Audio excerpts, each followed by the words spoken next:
Hello friends, मेरा नाम दीपक कुमार सैनी। मैं मंसरूती क्लासेज जयपुर से साइंस टीचर। ठीक है, तो अपन 10th की साइंस के अंदर चैप्टर नंबर 5वां चल रहा था अपना, जिसका नाम है दैनिक जीवन में रसायन। तो चैप्टर नंबर 5 के अंदर अपन ने रसायन की डेफिनेशन पढ़ ली थी और अम्ल, क्षार व लवण के बारे में पढ़ा था, और एक परिभाषा और पढ़ी थी अपने क्रिस्टल लवण की। तो ठीक है, जिसने भी ये सब नहीं पढ़ा तो हमारे चैनल के प्लेलिस्ट के अंदर वो वीडियो मिल जाएगा, आपको वहाँ से वीडियो देख लीजिए। अब चलते हैं अपन इससे आगे स्टार्ट करते हैं। अब इससे आगे पढ़ेंगे अपन RNAS की संकल्पना। तो वीडियो स्टार्ट करने से पहले आपसे एक रिक्वेस्ट है कि आप यदि हमारे चैनल पर नए हों तो चैनल को सब्सक्राइब कीजिए, वीडियो को लाइक कीजिए व अपने दोस्तों के साथ शेयर कीजिए और कमेंट करके बताइए कि कैसा लगा आपको वीडियो। तो ठीक है, बिना टाइम वेस्ट किए चलते हैं वीडियो की तरफ। तो आज अपन पढ़ेंगे RNAS की संकल्पना। ठीक है, RNAS की संकल्पना। RNAS एक वैज्ञानिक था जिसने RNAS की संकल्पना, ठीक है, अब पढ़ेंगे इसके बारे में अपन। तो RNAS एक वैज्ञानिक था जिसने 1887 के अंदर, कब, जिसने 1887 के अंदर एक की संकल्पना दी थी और कहा था कि अम्ल के बारे में उसने क्या कहा कि अम्ल वे पदार्थ होते हैं जो जलीय विलयन में खुलकर H+ आयन देते हैं। ठीक है, अम्ल वे पदार्थ होते हैं जो जलीय विलयन में, ठीक है, ये जलीय विलयन में अम्ल को बोला जाता है। वे पदार्थ जो जलीय विलयन में घुलने पर H+ आयन देते हैं क्या कहलाते हैं? अम्ल कहलाते हैं। और क्षार की क्या कही थी उसने? क्षार के बारे में उसने कहा था कि जो क्षार होता है वो जलीय विलयन में घुलकर OH- आयन देता है। ठीक है, जो जलीय विलयन में घुलकर OH- आयन देते हैं उन्हें क्षार कहते हैं, और जो जलीय विलयन में घुलकर H+ आयन देते हैं उन्हें अम्ल कहते हैं। ठीक है, तो जैसे देखिए उसने कहा जैसे HCl है, ठीक है, इसको अपने जलीय विलयन में घोला। किसमें घोला? जलीय विलयन में। जलीय विलयन में घोलेंगे अपन HCl को, तो क्या करेगा ये H+ Cl- में टूट जाएगा। ठीक है, तो क्या करेगा ये H+ आयन का क्या करेगा? H+ आयन देगा। ठीक है, तो जो HCl है वो जलीय विलयन में घुलकर H+ आयन देता है, तो ये HCl क्या हो जाएगा? अम्ल हो जाएगा, और इसका नाम क्या होता है? हाइड्रोक्लोरिक अम्ल। ठीक है, इसका नाम होता है हाइड्रोक्लोरिक अम्ल। वो पढ़ेंगे अपन, लिखवाएंगे पूरी डेफिनेशन। ठीक है, तो अम्ल वे पदार्थ होते हैं जो जलीय विलयन में घुलकर H+ आयन देते हैं, तथा क्षार वे पदार्थ होते हैं जो जलीय विलयन में घुलकर OH- आयन देते हैं, उन्हें क्षार कहते हैं। तो ठीक है, सबसे पहले लिखोगे आप RNAS की संकल्पना, हेडिंग लगा लो ऊपर, फिर लिखो यहाँ पे लिखना है इसके आगे ही कि सन 1887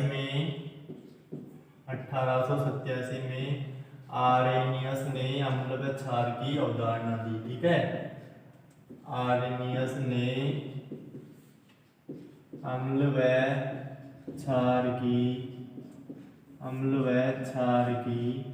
अवधारणा दी।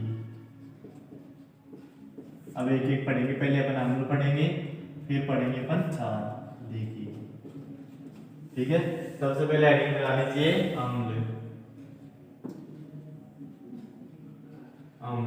तो अम्ल क्या होते हैं? वे पदार्थ जो जलीय विलयन में घुलकर H+ आयन देते हैं उन्हें अम्ल कहते हैं। ठीक है, तो लिखेंगे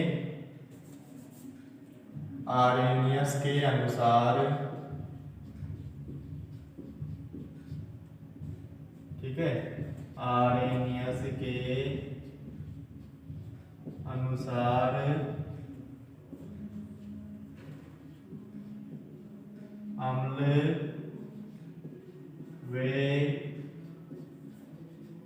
अम्ल वे पदार्थ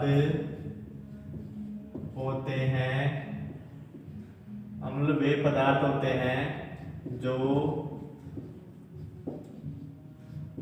जलीय विलयन में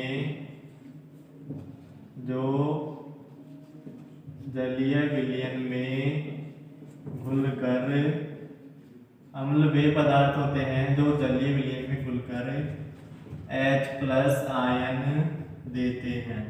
ठीक है, जो जलीय विलयन में घुलकर H+ आयन देते हैं उन्हें अम्ल कहते हैं। तो सबसे पहले हेडिंग लगाओ अम्ल, फिर आपको क्या लिखना है, आरएनएस के अनुसार अम्ल वे पदार्थ होते हैं जो जलीय विलयन में घुलकर H+ आयन देते हैं। जैसे जैसे लिखोगे फिर, जैसे HCl, ठीक है, ये किस में घुलेगा, जलीय विलयन में, ये है जलीय विलयन, ठीक है, जलीय विलयन में HCl को अपन ने बोला तो ये H+ और Cl- में विखंडित हो जाएगा। ये क्या है, हाइड्रोजन आयन, ठीक है, इन्हें अपन बोलते हैं हाइड्रोजन आयन। तो वे पदार्थ जो जलीय विलयन में घुलकर H+ आयन या हाइड्रोजन आयन देते हैं उन्हें अम्ल कहते हैं। तो जो HCl है वो जलीय विलयन में घुला तो H+ और Cl- में विखंडित हो गया, मतलब H+ आयन दे रहा है जलीय विलयन में घुलने के बाद, तो ये क्या हो जाएगा, अम्ल हो जाएगा। और इसे क्या बोलते हैं अपन, हाइड्रोक्लोरिक अम्ल, ठीक है, इसका नाम होता है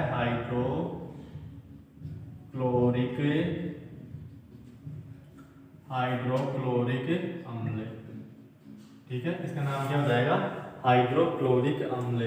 जैसे दूसरा उदाहरण देखो, जैसे HNO3 है, ठीक है, HNO3 वही जलीय विलयन में घोलेंगे, जलीय विलयन में, ठीक है, HNO3 को अपन जलीय विलयन में घोलेंगे तो ये H+, ठीक है, और NO3- में विखंडित हो जाएगा। ये H+ और NO3- में विखंडित हो जाएगा, तो ये भी क्या देता है, H+ आयन देता है, इसलिए ये भी क्या हो जाएगा, अम्ल हो जाएगा। और इसे अपन क्या बोलते हैं, नाइट्रिक अम्ल, ठीक है, क्या बोलते हैं इसे, नाइट्रिक अम्ल। अब देखिए तीसरा उदाहरण, जैसे ले लीजिए आप H2SO4, ठीक है, H2SO4 को अपन क्या करेंगे, वही जलीय विलयन में घोलेंगे, जलीय विलयन में घोला अपन ने तो क्या होगा, ये H2H+ SO4 2- में विखंडित हो जाएगा, ठीक है। कैसे हुआ, अब ये पूछोगे आप कि सर यहाँ पे तो -1 लगाया है, यहाँ पे -2 क्यों कर दिया, तो देखिए यहाँ पे कितने H है, 2 H है, ठीक है, और एक H की संयोजकता कितनी होती है, H+ होती है, एक संयोजकता होती है प्लस के अंदर, तो 2 H है, तो यहाँ पे 2 H ले लिए अपने प्लस के अंदर, तो संयोजकता कितनी हो गई, 2 हो गई, इसमें प्लस में +2 हो गई। तो जो अपन SO4 की जो संयोजकता लेंगे -2 लेंगे, क्यों, क्योंकि अब +2 में -2 जोड़ेंगे तो 0 आ जाएगा, मतलब दोनों क्या हो जाएंगे, उदासीन अवस्था में होकर H2SO4 का निर्माण कर लेंगे, ठीक है। तो ये संयोजकताएं होती है जो आपने पढ़ी होगी, या फिर आप हाई लेवल मतलब 11th क्लास में जाओगे तो ये अच्छी तरीके से पढ़ोगे। तो आया समझ में, जैसे H2SO4 है जो जलीय विलयन में घोलेंगे तो 2H+ SO4 2- में विखंडित होता है, तो ये भी क्या होता है, H+ आयन देता है, तो ये भी अम्ल हो जाएगा, और इसे अपन बोलते हैं सल्फ्यूरिक अम्ल, ठीक है, सल्फ्यूरिक अम्ल, ये हो जाएगा अपना सल्फ्यूरिक अम्ल, ठीक है। जैसे एक और एग्जांपल देख लीजिए, जैसे यहाँ अपने पास है CH3COOH, ठीक है, इसको अपन ने जलीय विलयन में घोला, CH3COOH, इसको अपन ने क्या किया कि जलीय विलयन में घोला, जलीय विलयन में घोलेंगे अपन CH3COOH को, तो क्या होगा, ये H+ में CH3COO- में विखंडित होगा, मतलब ये भी क्या देता है, H+ आयन देता है, इसलिए ये भी अम्ल हो जाएगा, और इस अम्ल का नाम होता है एसिटिक अम्ल, एसिटिक अम्ल हो जाएगा, ठीक है, क्यों हो जाएगा, ये एसिटिक अम्ल हो जाएगा। आई बात समझ में आता है कि क्या किया अपन ने, जो आरएनएस ने क्या संकल्पना दी कि वे पदार्थ जो जलीय विलयन में घुलकर H+ आयन देते हैं उन्हें अम्ल कहते हैं। तो जैसे HCl है, इसे जलीय विलयन में घोला तो H+ आयन दे रहा है, तो HCl क्या हो जाएगा, अम्ल हो जाएगा। जिसे अपन क्या बोलते हैं, हाइड्रोक्लोरिक अम्ल बोलते हैं। ठीक है, हाइड्रोक्लोरिक अम्ल बोलते हैं। जैसे HNO3 है, HNO3 को अपन जलीय विलयन में घोलेंगे तो ये H+ और NO3- में विखंडित होगा, तो ये भी क्या होता है, H+ आयन देता है, तो ये भी अम्ल हो जाएगा। वैसे ही H2SO4 सल्फ्यूरिक अम्ल होता है, ये भी H+ आयन देता है। मतलब कुल मिला के बात ये है कि आर्हेनियस ने जो कहा था कि अम्ल वे पदार्थ होते हैं जो जलीय विलयन में घुलकर H+ आयन देते हैं।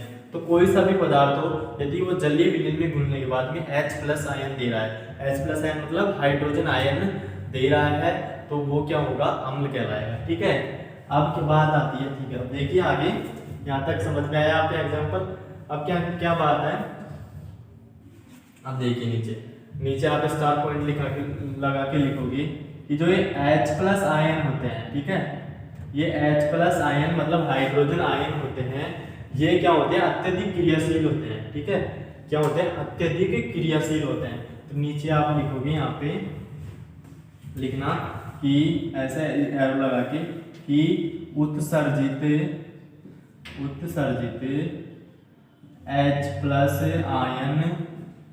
H+ आयन बोल दो या बोल दो हाइड्रोजन आयन। ठीक है, H+ आयन क्या होते हैं, अत्यधिक क्रियाशील होते हैं,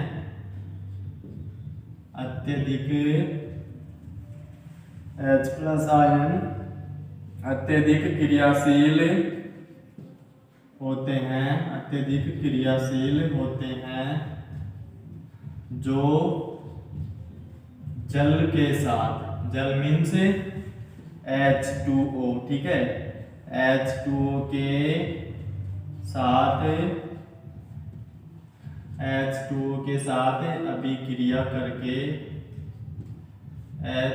के साथ अभिक्रिया करके हाइड्रोनियम आयन के रूप में रहते हैं। किसके रूप में रहते हैं, हाइड्रोनियम आयन के रूप में रहते हैं। ठीक है, H+ आयन होते हैं, ये उत्सर्जित है, ये क्या होते हैं, बहुत ही अत्यधिक क्रियाशील होते हैं।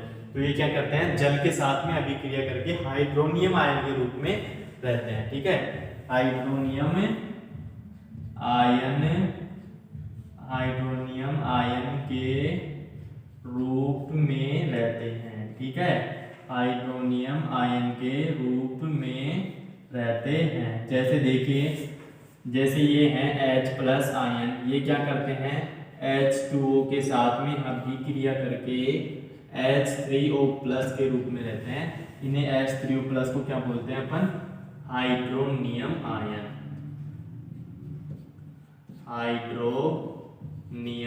आयन, ठीक है, क्या बोलते हैं इसे अपन, हाइड्रोनियम आयन बोलते हैं। ठीक है, अम्ल वे पदार्थ होते हैं जो H+ आयन देते हैं, अम्ल हो गए। जो H+ आयन उत्सर्जित होता है, ये क्या होता है, बहुत ही अत्यधिक क्रियाशील होता है, तो ये जल के साथ में क्रिया करके हाइड्रोनियम आयन H3O+ के रूप में स्थायी रहता है। तो इसे आप स्क्रीनशॉट ले लीजिए एक बार इसका, फिर अपन आगे करवाते हैं। ठीक है, हाँ, अब देखिए आगे। अब इसने क्या बोला, अम्लों को इसने दो भागों में बांट दिया। ठीक है, आर्हेनियस ने क्या किया, अम्लों को दो भागों में विभाजित कर दिया इनकी क्रियाशीलता के आधार पर।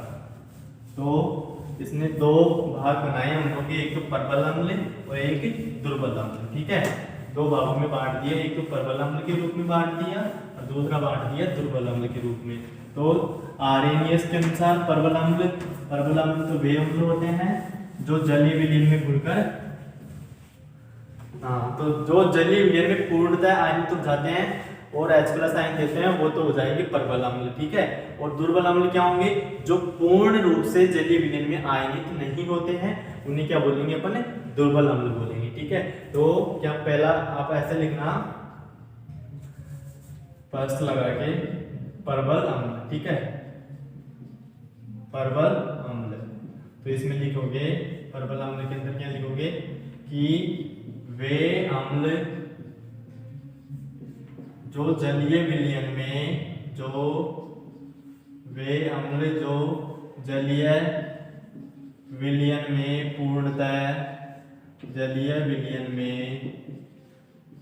पूर्णतः आयनित हो जाते हैं,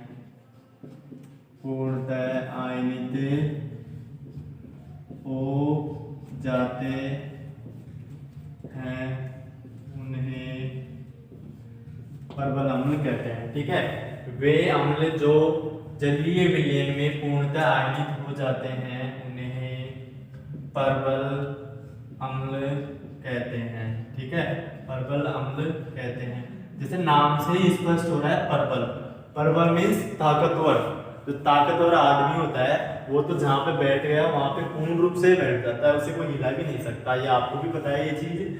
तो परबल अम्ल क्या होंगे? परबल अम्ल वे अम्ल होंगे जो जलीय विलयन में पूर्णतः आयनित हो जाएंगे। ठीक है, उन्हें परबल अम्ल कहते हैं। और परबल अम्ल कौन कौन से होते हैं इसके एग्जाम्पल लिखिए।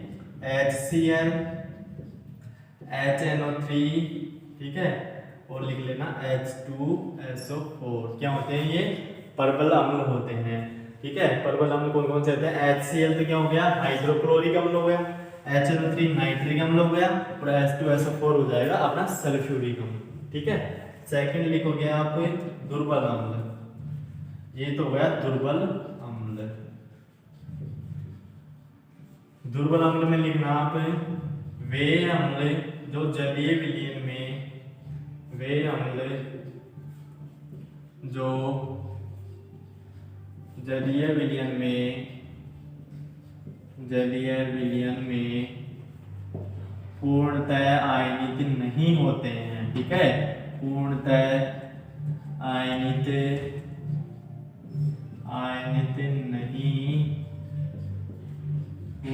आयनित नहीं होते हैं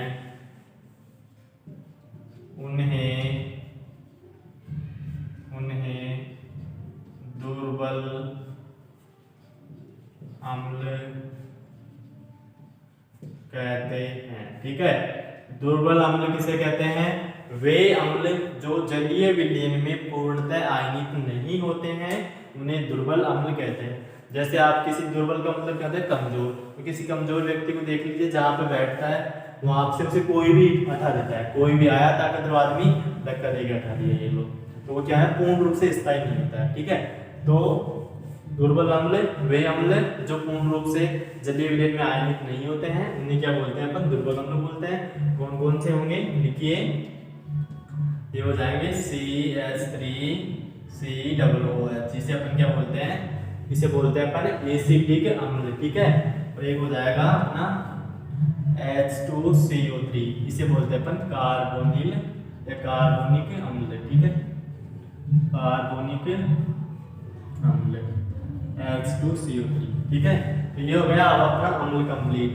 क्या क्या लिखा अपन ने अम्ल में? सबसे पहले देखिए, अम्ल वे पदार्थ होते हैं जो जलीय विलयन में घुलकर H+ आयन देते हैं, उन्हें अम्ल कहते हैं। सब कुछ आपको अपनी अंगुलियों पे याद होना चाहिए, इस तरीके से पढ़ना है अपने को। अम्ल वे पदार्थ होते हैं जो जलीय विलयन में घुलकर H+ आयन देते हैं, अम्ल हो गए। ठीक है, जैसे HCl था वो H+ Cl- में टूटा था तो वो क्या हो गया? हाइड्रोक्लोरिक अम्ल भी अम्ल हो गया।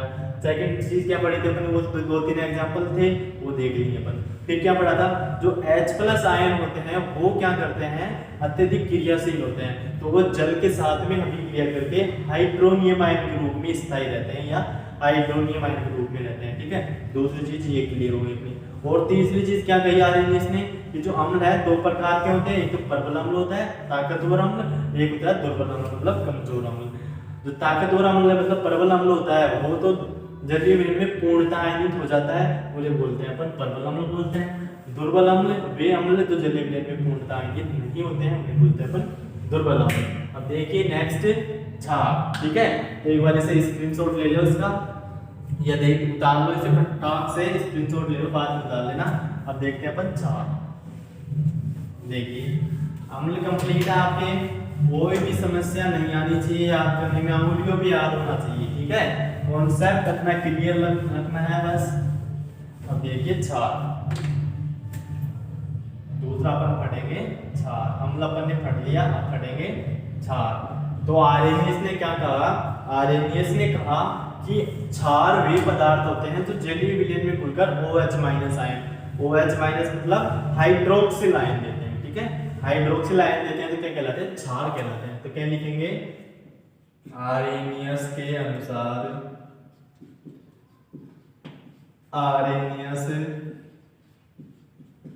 आर्हेनियस के अनुसार क्षार वे पदार्थ होते हैं, क्षार वे पदार्थ होते हैं जो जलीय विलयन में, क्षार वे पदार्थ होते हैं जो जलीय विलयन में घुलकर, ठीक है, क्षार वे पदार्थ होते हैं जो जलीय विलयन में घुलकर OH minus ion, OH minus ion, यही से बोलते हैं अपन क्या, हाइड्रोक्सिल आयन, हाइड्रोक्सिल, ठीक है, हाइड्रोक्सिल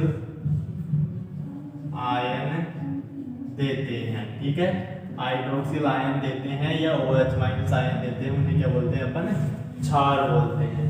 तो देखिए उदाहरण इसका, जैसे है NaOH, ठीक है, NaOH अपन इसको क्या करेंगे, जलीय विलयन में घोलेंगे, NaOH को अपन क्या करेंगे, जलीय विलयन में घोलेंगे, ठीक है, जलीय विलयन में घोलने पर क्या होगा, ये Na प्लस और OH माइनस के रूप में विखंडित हो जाएगा। तो ये OH माइनस मतलब हाइड्रोक्सिल आयन देता है, क्या दे रहा है, हाइड्रोक्सिल आयन दे रहा है जलीय विलयन में विघटित होने के बाद में। तो ये क्या हो जाएगा, क्षार हो जाएगा। और इस क्षार का नाम क्या होता है, सोडियम हाइड्रोक्साइड, इसका नाम होता है सोडियम हाइड्रोक्साइड, ठीक है, हाइड्रोक्साइड, सोडियम हाइड्रोक्साइड क्या होगा, ये होगा क्षार। आई बात समझ में, क्षार कैसे हुआ, क्योंकि यह जलीय विलयन में घुलने के बाद में OH माइनस आयन दे रहा है, तो ये क्या हो जाएगा, क्षार हो जाएगा। तो दूसरा देखिए, जैसे एग्जांपल, दूसरा एग्जांपल है अपने पास में, जैसे CaOH का होल ट्वाइस, इसको अपन ने किस में घोला, वही जलीय विलयन में घोला अपन ने इसको, ठीक है, CaOH का होल ट्वाइस है, इसे अपन क्या करेंगे, जलीय विलयन में घोलेंगे। तो जलीय विलयन में घोलेंगे तो क्या होगा, ये Ca+2 और +2OH माइनस के रूप में विघटित हो जाएगा। कैल्शियम क्या होता है, दूसरे वर्ग में आता है, दूसरे वर्ग में आता है, इसलिए इसकी संयोजकता क्या होती है, +2 होती है, ठीक है, और OH माइनस की -1 होती है, इसलिए 2OH लिए अपन ने, तो 2 माइनस हो जाएगी, 2 प्लस हो जाएगी, तो ये क्या हो जाएंगे, उदासीन अवस्था में आ जाएंगे, ठीक है। तो ये भी क्या कर रहा है, OH माइनस आयन दे रहा है, मतलब हाइड्रोक्सिल आयन दे रहा है, तो ये क्या हो जाएगा, क्षार हो जाएगा।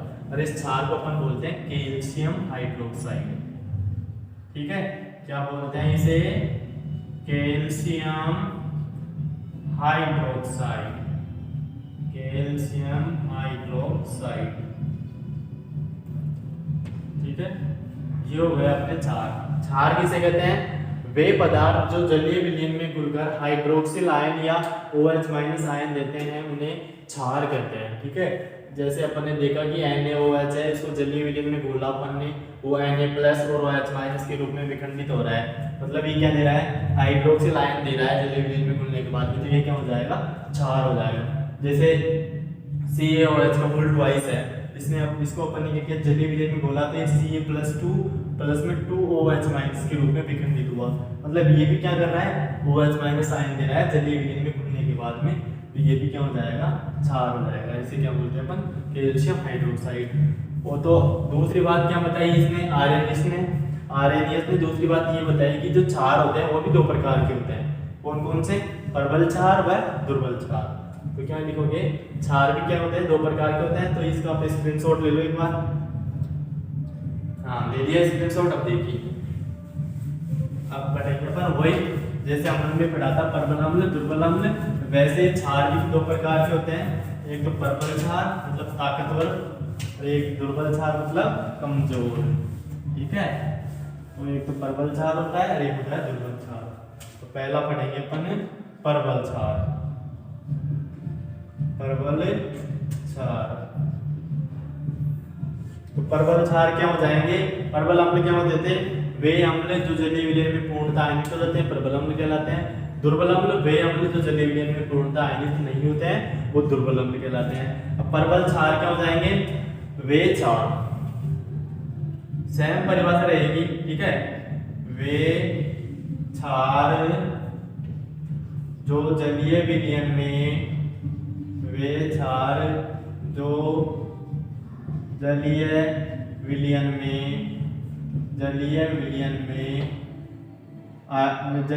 में घुलकर या जलीय विलयन में पूर्णतः आयनित हो जाते हैं, ठीक है। पूर्णतः आयनित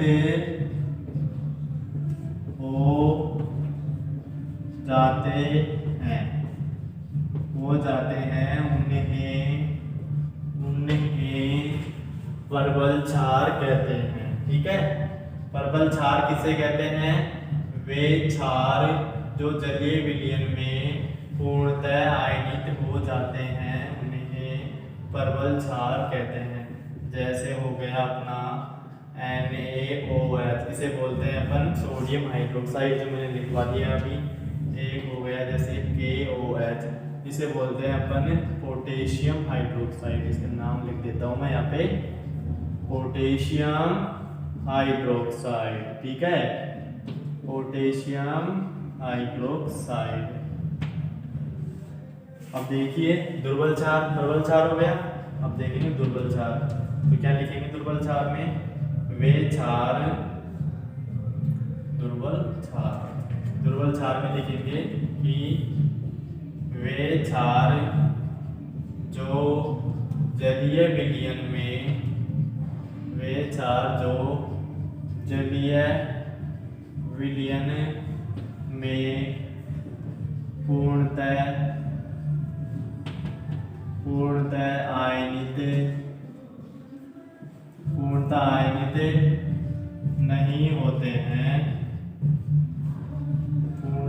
नहीं होते हैं, उन्हें दुर्बल क्षार कहते हैं, ठीक है। दुर्बल क्षार किसे कहते हैं? वे क्षार जो जलीय विलयन में पूर्णतः आयनित नहीं होते हैं, उन्हें दुर्बल क्षार कहते हैं। जैसे हो गया MgOH का होल ट्वाइस, CaOH का होल ट्वाइस, इसे बोलते हैं कैल्शियम हाइड्रोक्साइड। ये हो जाएगा अपना मैग्नीशियम हाइड्रोक्साइड। तो ये बात आई आपके समझ में? तो एक बार इसका स्क्रीनशॉट ले लो। हाँ ले लिया। अब देखते हैं आगे, ठीक है।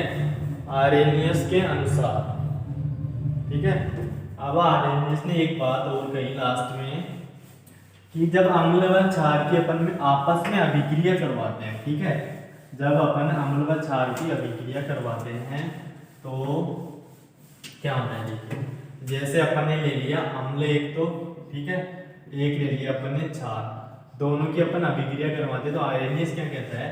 जो अम्ल के H+ आयन होते हैं, ठीक है, अम्ल क्या करता है? H+ आयन देता है, और क्षार के OH- आयन होते हैं, ठीक है, ये दोनों आपस में क्रिया करके क्या बना लेते हैं? H2O बना लेते हैं, मतलब जल का निर्माण कर देते हैं। तो इस अभिक्रिया को क्या कहते हैं? अपन उदासीनीकरण अभिक्रिया कहते हैं। इस अभिक्रिया में क्या होता है? ऊष्मा या ऊर्जा का उत्सर्जन होता है, इसलिए इसे ऊष्माक्षेपी अभिक्रिया भी कहते हैं, ठीक है। तो देखिए क्या बोला आर्रेनियस ने, लिखो, लिखेंगे यहाँ पे ऐसे एरो लगा के, आर्रेनियस के अनुसार, आर्रेनियस के अनुसार जब अम्ल व आर्रेनियस के अनुसार जब अम्ल व क्षार की आपस में अभिक्रिया करवाई जाती है तो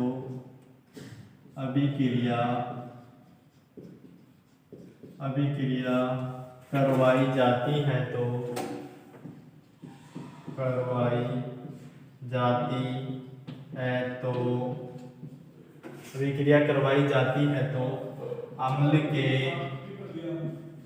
अम्ल के H प्लस आयन व क्षार के अम्ल के H प्लस आयन व क्षार के OH माइनस आयन आपस में अभिक्रिया करके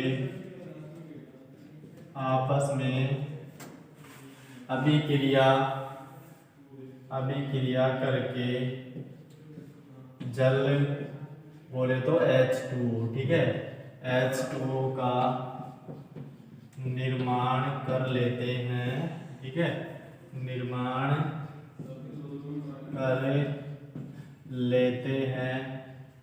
इस अभिक्रिया को अपन उदासीनीकरण अभिक्रिया कहते हैं। तो यहाँ पे एक लाइन और लिखोगे, इस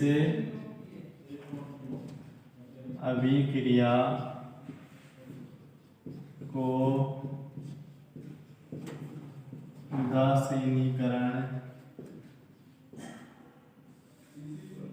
ठीक है, इस अभिक्रिया को उदासीनीकरण अभिक्रिया कहते हैं। क्या होता है, जब अपन अम्ल व क्षार के आपस में अभिक्रिया करवाते हैं तो अम्ल से क्या करते हैं, H प्लस आयन देते हैं, क्षार OH माइनस आयन देते हैं। तो दोनों आपस में H प्लस आयन और OH माइनस आयन दोनों आपस में क्रिया करके H2O का निर्माण कर लेते हैं। H2O बोले तो जल का निर्माण कर लेते हैं। तो इस अभिक्रिया को क्या बोलते हैं अपन, उदासीनीकरण अभिक्रिया बोलते हैं। और एक लाइन और लिखोगे, इस अभिक्रिया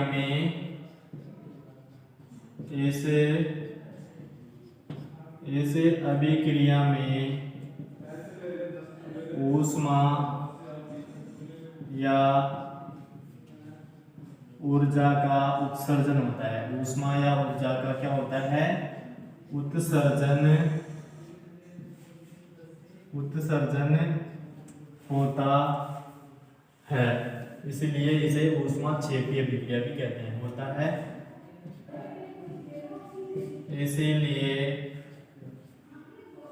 इसीलिए इसे ऊष्माक्षेपी अभिक्रिया भी कहते हैं।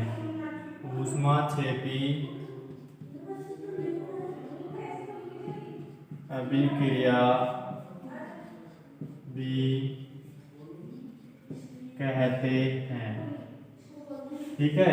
आई बात समझ में। आर्रेनियस ने क्या कहा, आर्रेनियस ने कहा कि जब अपन अम्ल व क्षार की आपस में अभिक्रिया करवाते हैं तो अम्ल के H प्लस आयन व क्षार के OH माइनस आयन दोनों आपस में क्रिया करके, अम्ल के तो कौन से आयन, H प्लस आयन, और क्षार के OH माइनस आयन दोनों आपस में अभिक्रिया करके H2O का निर्माण कर लेते हैं। इस अभिक्रिया को अपन उदासीनीकरण अभिक्रिया कहते हैं। इस अभिक्रिया में ऊष्मा या ऊर्जा का क्या होता है, उत्सर्जन होता है, इसलिए इसे ऊष्माक्षेपी अभिक्रिया भी कहते हैं, ठीक है। ये उतारिए, उतारना है 1 मिनट। यहाँ पे कमियां भी लिख लो इसकी, ये कंप्लीट हो जाएगा अपना, ठीक है। यहाँ पे लिखोगे आप आर्रेनियस की कमियां, ठीक है। आर्रेनियस की कमियां, आर्रेनियस की संकल्पना अम्ल व क्षार पर लागू होती है जो H प्लस और OH माइनस आयन, मतलब यहाँ पे लिखना आप कि आर्रेनियस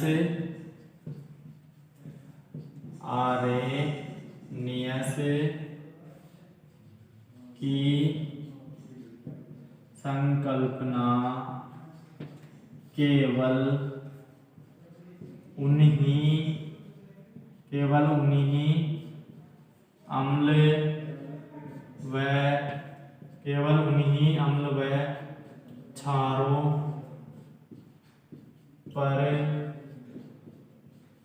केवल उन्हीं अम्ल व क्षारों पर लागू होती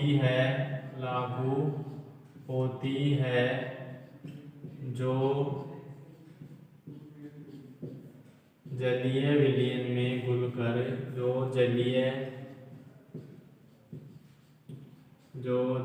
विलयन में घुलकर H प्लस व OH माइनस आयन देते हैं।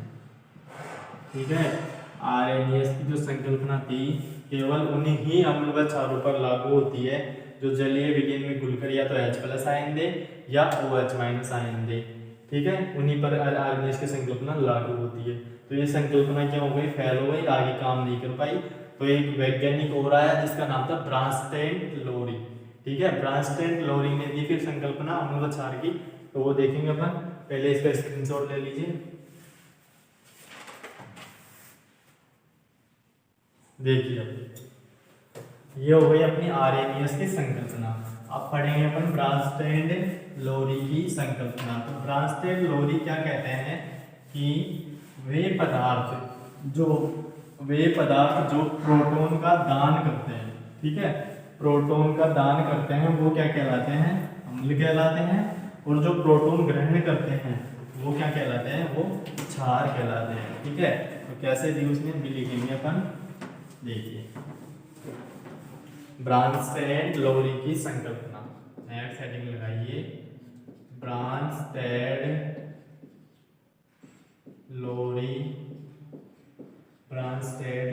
की संकल्पना। ब्रांस्टेड-लोरी ने क्या कहा, ब्रांस्टेड-लोरी के अनुसार अम्ल तो वे पदार्थ होते हैं जो प्रोटॉन का दान करते हैं, मतलब प्रोटॉन दाता होते हैं, वो अम्ल कहलाते हैं। और जो प्रोटॉन ग्रहण करते हैं, मतलब प्रोटॉन ग्राही होते हैं, वो क्षार कहलाते हैं। तो ब्रांस्टेड-लोरी ने क्या कहा, ब्रांस्टेड-लोरी ने कहा कि वे पदार्थ जो प्रोटॉन का दान करते हैं, प्रोटॉन दाता होते हैं, वो अम्ल कहलाते हैं। तथा वे पदार्थ जो मतलब प्रोटॉन ग्रहण करते हैं, प्रोटॉन ग्राही होते हैं, वो क्षार कहलाते हैं। तो ब्रांस्टेड-लोरी के अनुसार नीचे लिखेंगे,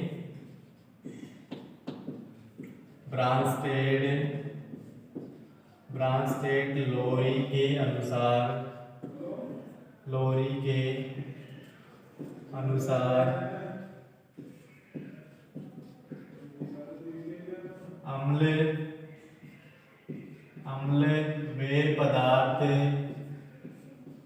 अम्ल वे पदार्थ होते हैं जो प्रोटॉन का दान करते हैं, वह प्रोटॉन का दान करते हैं या प्रोटॉन दाता होते हैं, प्रोटॉन दाता होते हैं, वो तो अम्ल हो गए। ठीक है, तो क्या लिखोगे, ब्रांस्टेड-लोरी के अनुसार, अम्ल को हटा दो यहाँ से। ठीक है, ब्रांस्टेड-लोरी के अनुसार वे पदार्थ जो प्रोटॉन का दान करते हैं या प्रोटॉन दाता होते हैं, प्रोटॉन का दान करते हैं या प्रोटॉन दाता होते हैं, उन्हें क्या कहते हैं अपन, अम्ल कहते हैं। ठीक है, ब्रांस्टेड-लोरी के अनुसार वे पदार्थ जो प्रोटॉन का दान करते हैं या प्रोटॉन दाता होते हैं, कोमा लगा के लिखना, अम्ल कहलाते हैं, अम्ल कहलाते हैं। फिर लिखना, तथा वे पदार्थ जो प्रोटॉन ग्रहण करते हैं, वे पदार्थ जो प्रोटॉन ग्रहण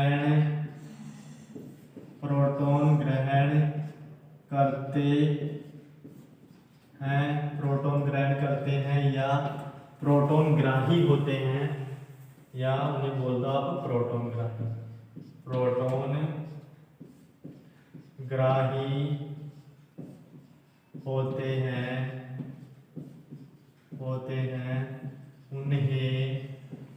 उन्हें क्या बोलते हैं अपन, उन्हें क्षार बोलते हैं, या उन्हें क्षार कहते हैं। तो ब्रांस्टेड लोरी ने क्या कहा, ब्रांस्टेड लोरी के अनुसार अम्ल, मतलब ब्रांस्टेड लोरी के अनुसार वे पदार्थ जो प्रोटॉन का दान करते हैं या प्रोटॉन दाता होते हैं अम्ल कहलाते हैं, तथा वे पदार्थ जो प्रोटॉन ग्रहण करते हैं, सॉरी ठीक है, दो बार लिख दिया, वे पदार्थ जो प्रोटॉन ग्रहण करते हैं या प्रोटॉन ग्राही होते हैं उन्हें क्षार कहते हैं। ठीक है, और इसने एक अवधारणा और दी थी, नीचे लिखना, इसने संयुग्मी अम्ल,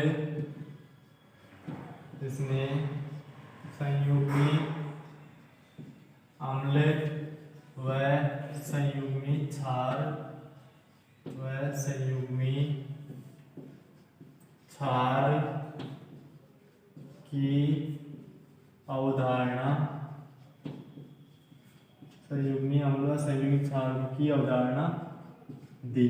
ठीक है, ब्रांस्टेड लोरी ने संयुग्मी अम्ल व संयुग्मी क्षार की भी अवधारणा दी। अब देखिए संयुग्मी अम्ल संयुग्मी क्षार होते क्या है, ये देखिए, जैसे अपने पास HA क्या है, कोई अम्ल है, HA क्या है, अम्ल है, प्लस B क्या है, कोई क्षार है। ठीक है, अपन इन दोनों की अभिक्रिया करवाते हैं।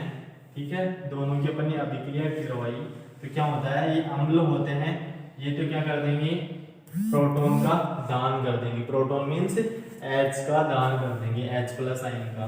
तो यहाँ पे क्या हो जाएगा, A और A के ऊपर क्या चार्ज हो जाएगा, माइनस चार्ज हो जाएगा। क्यों आया माइनस चार्ज, क्योंकि ये H प्लस और A माइनस में टूटेगा और H प्लस का क्या कर देगा, ये दान कर देगा, तो क्या बच जाएगा, A माइनस बच जाएगा। ठीक है, तो ये A माइनस बच गया, प्लस ये क्या है, क्षार है, और क्षार क्या करते हैं, इलेक्ट्रॉन ग्रहण करते हैं, तो ये इलेक्ट्रॉन मतलब H प्लस ग्रहण कर लेगा, तो ये हो जाएगा HB और प्लस चार्ज आ जाएगा इसके पास। क्यों आ जाएगा, क्योंकि ये ग्रहण कर रहा है, इसके पास अधिक हो रहे हैं, इसलिए क्या आ जाएगा, इसके ऊपर प्लस आ जाएगा। तो जो अम्ल होता है ये क्या करता है, प्रोटॉन का दान कर रहा है, क्या कर रहा है, प्रोटॉन दाता है ये। ठीक है, और ये जो क्षार है, ठीक है, ये क्षार ही क्या है, प्रोटॉन ग्राही है, प्रोटॉन ग्राही, प्रोटॉन ग्राही मीन्स प्रोटॉन ग्रहण कर रहा है। अब यहाँ पे आप एक बात देखिए, जैसे ये है HA, ठीक है, इसने क्या किया, प्रोटॉन दान किए प्रोटॉन, और A माइनस में बदल गया। ठीक है, अब देखिए ये A माइनस है, इसके ऊपर फोकस कीजिए आप, A माइनस है, इसके पास क्या है, प्रोटॉन की कमी है, माइनस चार्ज है, मतलब प्रोटॉन की कमी है। कमी कैसे हुई प्रोटॉन की, क्योंकि HA था ये पहले, इसने प्रोटॉन दान कर दिए, प्रोटॉन दान करेंगे मतलब किसी आदमी के पास संपत्ति है कोई, तो उसमें से थोड़ा बहुत दान कर देगा वो, तो उसके पास क्या आ जाएगी, संपत्ति की कमी आ जाएगी ना। तो वैसे ये है HA, इसके पास प्रोटॉन थे पहले, इसने क्या किया, प्रोटॉन दान कर दिए, तो इसके ऊपर क्या आ गया, माइनस चार्ज आ गया, मतलब इसके क्या हो गया, प्रोटॉन की कमी हो गई। और जब प्रोटॉन की कमी है तो क्या करेगा, ये प्रोटॉन ग्रहण करेगा, प्रोटॉन की कमी है भाई, किसी आदमी को भूख लग रही है तो क्या करेगा, वो खाना खाएगा, ये थोड़ी है कि वो डांस करेगा, किसी आदमी को भूख लग रही है तो सीधी बात है वो खाना खाएगा। वैसे ही ये है क्या, A, इसके ऊपर माइनस चार्ज है, माइनस चार्ज है मतलब इसके ऊपर ऋणावेश है, इसके पास कमी है किसकी, प्रोटॉन की, तो प्रोटॉन की कमी है तो क्या करेगा, प्रोटॉन ग्रहण करेगा, और प्रोटॉन ग्रहण करता है उन्हें क्या बोलते हैं अपन, क्षार बोलते हैं, प्रोटॉन ग्रहण करता है उन्हें क्या बोलते हैं, क्षार। तो ये A माइनस A क्या हो जाएगा, संयुग्मी क्षार हो जाएगा, संयुग्मी क्षार। ठीक है, नहीं आई बात समझ में, क्या कहा मैंने बोला कि जो HA है ये क्या है, अम्ल है, HA क्या है, अम्ल है, ये क्या कर रहा है, प्रोटॉन दान कर रहा है, ये अम्ल प्रोटॉन दान कर रहा है, प्रोटॉन दान करेगा तो इसके पास प्रोटॉन की कमी आएगी, प्रोटॉन की कमी आएगी तो इसके ऊपर माइनस चार्ज आएगा, क्या हो गया भाई, A माइनस हो गया। ठीक है, अब इस A माइनस के ऊपर फोकस कीजिए आप, इसके ऊपर क्या है, माइनस चार्ज है, मतलब इसके पास प्रोटॉन की कमी है, और जिसके पास प्रोटॉन की कमी है वो क्या करेगा, प्रोटॉन ग्रहण करेगा। अब प्रोटॉन ग्रहण करता है उसे क्या बोलते हैं अपन, उसे बोलते हैं क्षार बोलते हैं। जो प्रोटॉन ग्रहण करता है उसे क्षार बोलते हैं। ये क्या हो जाएगा, संयुग्मी क्षार हो जाएगा। क्या हो जाएगा, संयुग्मी क्षार। जैसे ये देखिए बी है अपने पास, बी क्या है, क्षार है। ये क्या करता है, प्रोटॉन ग्रहण करता है, मतलब ये प्रोटॉन ग्राही होता है, ठीक है। प्रोटॉन ग्रहण करके ये Hb+ में बदल जाता है। इसके ऊपर क्या चार्ज आ जाता है, प्लस चार्ज आ जाता है। ये क्या कर रहा है, प्रोटॉन ग्रहण कर रहा है, प्रोटॉन ग्रहण कर रहा है, मतलब इसके ऊपर प्लस चार्ज आ गया। तो आप Hb+ के ऊपर फोकस करोगे जैसे ही, तो आपको दिखेगा किसके ऊपर प्लस चार्ज है, किसी आदमी, पहले से कोई आदमी है, वो पहले से क्या है, धनवान है बहुत अधिक, ठीक है। उसे अपन क्या करेंगे, और धन दे देंगे, तो वो और अधिक धनवान हो जाएगा, ठीक है। और अधिक धनवान हो गया, ये हो गया मान लो H+, इसके ऊपर और चार्ज आएगा प्लस, तो वो और अधिक धनवान हो गया, ठीक है। अब क्या करेगा, इसके ऊपर क्या है, चार्ज अधिक हो गया, मतलब प्रोटॉन की अधिकता हो गई, तो क्या करेगा, ये प्रोटॉन दान करेगा। अब प्रोटॉन दान करेगा तो क्या कहलाएगा, प्रोटॉन दान करने वाले क्या कहलाते हैं, अम्ल कहलाते हैं, सीधी सी बात है। तो ये क्या हो जाएगा, संयुग्मी अम्ल, मतलब इसके पास अब प्रोटॉन दान करने की क्षमता आ गई, तो ये क्या हो जाएगा, संयुग्मी अम्ल हो जाएगा।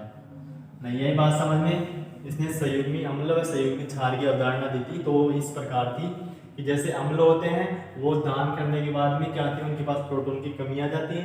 प्रोटॉन की कमी आ जाती है तो क्या होते हैं, वो प्रोटॉन ग्रहण करने की क्षमता रखते हैं। प्रोटॉन ग्रहण करने की क्षमता रखते हैं तो क्या कहलाएंगे, संयुग्मी क्षार कहलाएंगे। जैसे क्षार हैं वो क्या करते हैं, इलेक्ट्रॉन या मतलब प्रोटॉन ग्रहण करके Hb+ हो गई, मतलब इनके ऊपर क्या हो गया, प्रोटॉन की अधिकता हो गई, मतलब ये प्रोटॉन दान करने की क्षमता आ गई इनके पास में। प्रोटॉन दान करने की क्षमता है तो क्या हो जाएंगे, संयुग्मी अम्ल हो जाएंगे। तो ये बात आई आपके समझ में, संयुग्मी अम्ल व संयुग्मी क्षार की। बहुत ही थोड़ा कंफ्यूजन होता है इनके अंदर, तो बस आपको इसके ऊपर फोकस रखना है, जो प्रोडक्ट जो बनाया उसके ऊपर अपने को फोकस रखना है, ठीक है।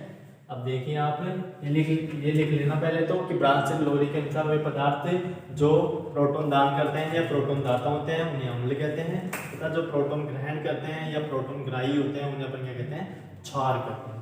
तो यहाँ पे क्या लिखोगे आप, ठीक है, इन्हें तो मैं हटा देता हूँ। हाँ, अब देखिए यहाँ पे जो ये H था पहले, ठीक है, ये किस में चेंज हो रहा है, A- में। तो इस समूह को अपन क्या बोलते हैं, पहले क्या था, ये अम्ल था, तो अम्ल फिर क्या हो गया, संयुग्मी क्षार, तो अम्ल संयुग्मी क्षार युग्म बोलते हैं इसे, ठीक है। अम्ल संयुग्मी क्षार युग्म, पहले अम्ल था ये, फिर किस में चेंज हो गया, संयुग्मी क्षार में चेंज हो गया। तो इस समूह को क्या बोलेंगे अपन, अम्ल संयुग्मी क्षार युग्म, ठीक है। दूसरा क्या है अपने पास, जैसे बी था, क्षार था अपने पास, ये किस में चेंज हो गया, Hb+ में। तो पहले तो क्या था, ये क्षार था, फिर किस में चेंज हो गया, संयुग्मी अम्ल में। तो इसे क्या बोलेंगे अपन, क्षार संयुग्मी अम्ल युग्म, क्षार संयुग्मी अम्ल युग्म। आई बात समझ में, क्षार संयुग्मी अम्ल युग्म बोलेंगे, ठीक है। तो इसको अपन एक एग्जांपल के द्वारा बहुत ही अच्छी तरीके से समझेंगे। तो देखिए पहले से उतार लीजिए, आप इसका स्क्रीनशॉट ले लीजिए, फिर अपन इसे एग्जांपल के द्वारा बहुत ही अच्छी तरीके से समझेंगे, आपको घबराने की कोई जरूरत नहीं है, ठीक है। उतारिए इसे, फटाक से स्क्रीनशॉट ले लीजिए इसका। हाँ देखिए, जैसे अपन एक एग्जांपल लेते हैं, एक एग्जांपल लेते हैं अपन, उसको समझते हैं एग्जांपल से अच्छी तरीके से। प्रोटॉन ग्राही, संयुग्मी अम्ल, संयुग्मी क्षार, सभी चीज समझेंगे। तो देखिए आप एग्जांपल को ध्यान से देखिए, सभी अपना ध्यान बोर्ड पे रखिए।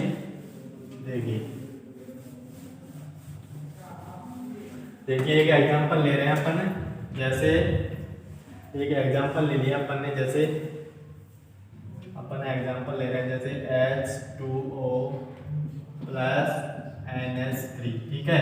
इन दोनों की यहाँ करवाते हैं अपन, अभिक्रिया करवाते हैं, इनकी रिएक्शन करवाते हैं H2O और NH3 की। तो क्या होता है, H2O और NH3 के अपन रिएक्शन करवाएंगे तो क्या होगा, ये H2O है, ये क्या करेगा, प्रोटॉन दान करेगा। क्या करेगा, प्रोटॉन दान करेगा, तो ये प्रोटॉन ग्रहण करेगा, तो ये क्या हो जाएगा, ये हो जाएगा NH4 प्लस हो जाएगा। क्यों हो जाएगा? क्योंकि ये प्रोटॉन क्या कर रहा है? ग्रहण कर रहा है। ये प्रोटॉन ग्राही है ये, ठीक है। प्रोटॉन ग्राही मतलब प्रोटॉन ग्रहण कर रहा है, और ये क्या कर रहा है? प्रोटॉन दान कर रहा है। तो ये क्या हो जाएगा? OH माइनस हो जाएगा। ये क्या हो जाएगा? प्रोटॉन दाता। अब देखिए कैसे हुआ प्रोटॉन दाता। तो ये तो क्या हो जाएगा? अम्ल हो जाएगा। प्रोटॉन दाता है तो अम्ल हो गया, तो ये हो जाएगा क्षार। अब देखिए ढंग से, जैसे H2O है, अपने को पता है ये H प्लस और OH माइनस में विखंडित होता है। H प्लस मतलब ये प्रोटॉन का दान कर रहा है, तो ये क्या हो जाएगा? अम्ल हो जाएगा। और जो NH3 है वो प्रोटॉन ग्रहण कर रहा है, तो ये क्या हो जाएगा? क्षार हो जाएगा। ये तो हुई नॉर्मल अम्ल और क्षार की बात है। अब क्या देखते हैं अपन, देखिए जो H2O है वो प्रोटॉन का दान करके OH माइनस में बदल गया। किस में बदल गया? OH माइनस में बदल गया। अब इसके पास क्या क्षमता आ गई? अब इसके पास ये क्षमता आ गई कि ये H प्लस आयन ग्रहण कर सकता है। अगर इसे अपन H प्लस आयन दें, ग्रहण कराएं इसे, तो ये क्या कर सकता है? ग्रहण करके वापस से H2O में बदल सकता है। मतलब इसके पास प्रोटॉन ग्रहण करने की क्षमता आ गई। क्षमता आ गई प्रोटॉन ग्रहण करने की, मतलब ये क्या हो गया? ग्रहण करने की क्षमता आ गई, मतलब क्षार हो गया। क्षार कौन सा हो जाएगा? संयुग्मी क्षार। मतलब इसके पास क्षमता है, जरूरी नहीं है कि अपन इसे दे ही, अपने इसे दे तो ये ग्रहण कर सकता है। कुल मिला के बात ये है, अगर इसे अपन दे तो ये ग्रहण कर सकता है। जैसे कोई आदमी है, ठीक है, वो भूखा है, तो अपन उसे खाना देंगे, तो अपन देंगे तो जरूरी है कि वो खाएगा ही, ठीक है। पर ये जरूरी नहीं है कि अपन उसे दे ही खाना। अगर उसे देंगे तो वो खाएगा ही, मतलब उसके अंदर खाने की क्षमता है। तो खाने की क्षमता है तो क्या हो जाएगा? वो संयुग्मी। और ये क्या है? प्रोटॉन ग्रहण करने की क्षमता रखता है, तो ग्रहण करने वालों को क्षार बोलते हैं। और इसके अंदर क्षमता है ग्रहण करने की, तो ये क्या हो जाएगा? OH minus. इसे बोलेंगे अपन संयुग्मी क्षार। क्या बोलेंगे अपन इसे? संयुग्मी क्षार बोलेंगे, ठीक है। और जैसे ये NH4 प्लस है, ये NH3 था, पहले क्षार था, फिर इसने क्या किया? प्रोटॉन ग्रहण किए। प्रोटॉन ग्रहण किए, इसके ऊपर प्लस चार्ज आ गया, और इसके ऊपर प्लस चार्ज आ गया, तो क्या हो गया? इसके पास प्रोटॉन की अधिकता हो गई, मतलब इसके पास प्रोटॉन दान करने की क्षमता हो गई। प्रोटॉन दान करने की क्षमता हो गई, मतलब ये क्या हो गया? संयुग्मी अम्ल हो गया। तो इसे क्या बोल देंगे अपन? संयुग्मी अम्ल, ठीक है। इसे क्या बोल देंगे अपन? संयुग्मी अम्ल बोल देंगे। अब क्या लिखोगे आप नीचे? हाँ, नीचे लिखोगे कि यहाँ H2, सबसे पहले H2 के बारे में लिखेंगे। H2O प्रोटॉन दान करता है। H2O क्या है? प्रोटॉन दान करता है, अतः H2O क्या है? अम्ल है।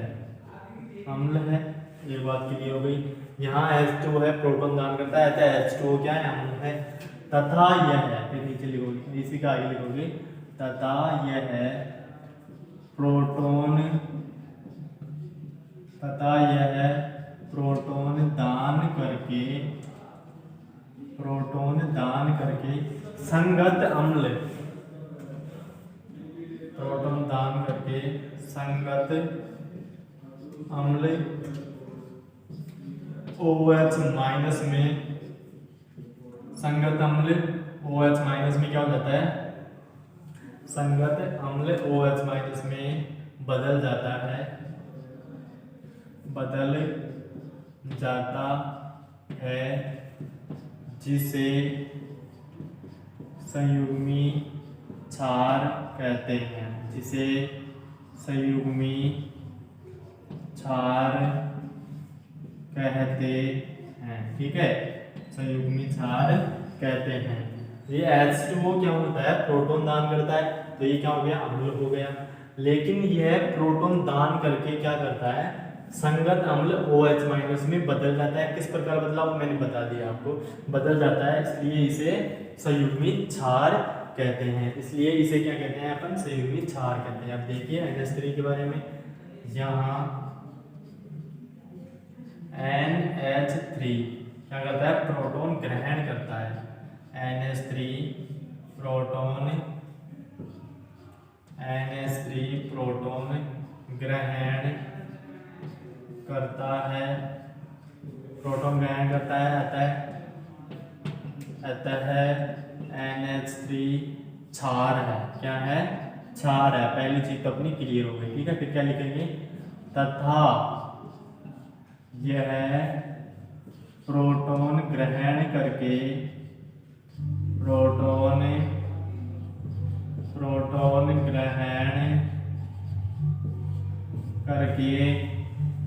संगत क्षार, यहाँ से क्षार आएगा, ठीक है। यहाँ पे संगत क्षार OH माइनस में बदल जाता है, ठीक है। यहाँ पे आएगा संगत अम्ल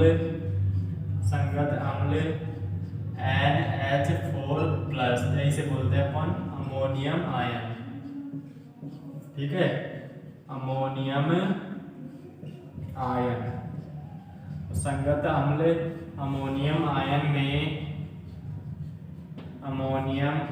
आयन में परिवर्तित या बदल जाता है, परिवर्तित हो जाता है,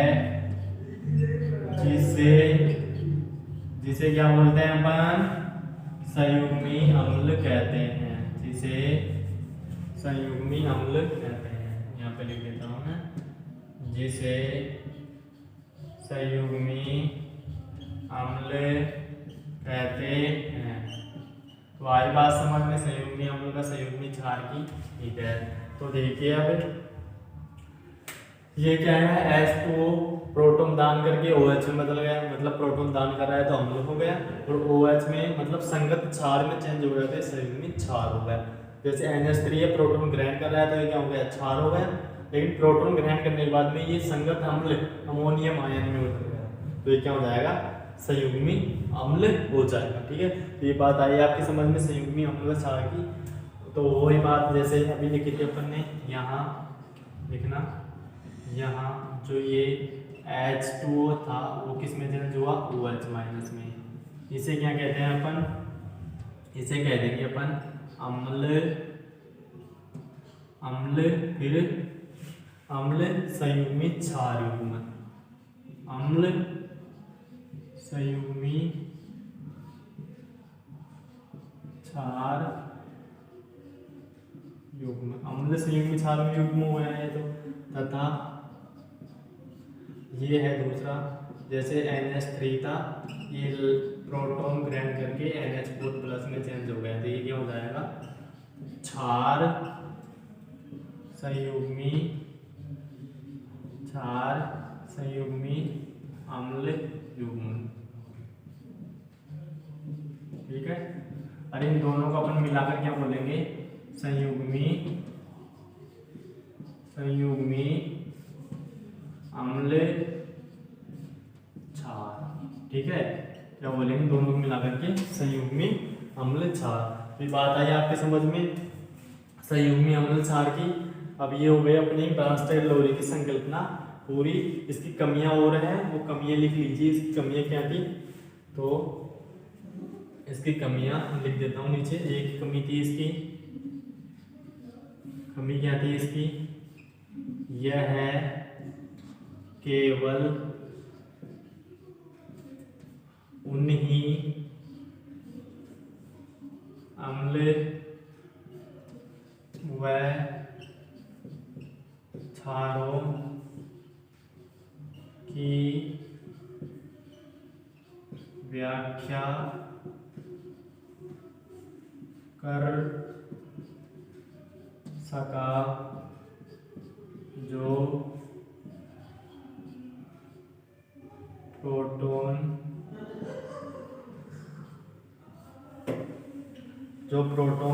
दान करते हैं, मतलब सॉरी ऐसे लिखो आप, यह केवल प्रोटोनिक अम्ल व क्षारों की ही व्याख्या कर सका। यह केवल प्रोटोनिक मतलब जिनमें प्रोटॉन उपस्थित होता है, यह केवल प्रोटोनिक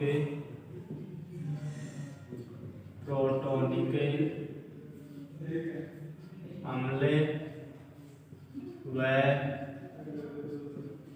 क्षारों की ही व्याख्या कर सका। दूसरी चीज लिखोगी, यह है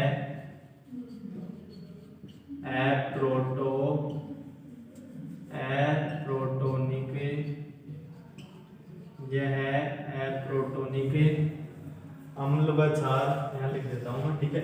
एप्रोटोनिक अम्ल व क्षार जैसे CO2, SO2 आदि की व्याख्या नहीं कर सका, ठीक है। तो जो ये ब्रांस्टेड लोरी था, इसकी कमी क्या थी? ब्रांस्टेड लोरी की एक कमी रह गई थी कि जो इसने संकल्पना दी थी वह केवल उन्हीं अम्ल व क्षारों पर लागू होती थी जो प्रोटोनिक होते थे, मतलब जिनमें प्रोटॉन उपस्थित होते थे उन्हीं पर लागू होती थी। यह एप्रोटोनिक अम्ल व क्षारों जैसे SO2 हुआ, CO2 हुआ और कुछ है, उनके ऊपर ये लागू नहीं होती है, ठीक है। तो ये इसकी कमी थी, इस कारण ये फेल हो गया। इसके बाद में आए लुईस ने दी संकल्पना अम्ल व क्षार की, उन्होंने इलेक्ट्रॉन के आधार पर दी थी, वो अपन नेक्स्ट चैप्टर में पढ़ेंगे। तो आपसे फिर से एक रिक्वेस्ट है कि हमारे चैनल को सब्सक्राइब कीजिए, वीडियो को लाइक कीजिए और कमेंट करके बताइए कि कैसा लगा वीडियो। और हमारी लाइव क्लासेस ज्वाइन करने के लिए कमेंट बॉक्स में अपने नंबर जरूर लिखिए, व्हाट्सअप नंबर, हम संपर्क करेंगे। हमारी लाइव क्लास शाम को चलती है 6 बजे से, ठीक है। आज के लिए इतना ही।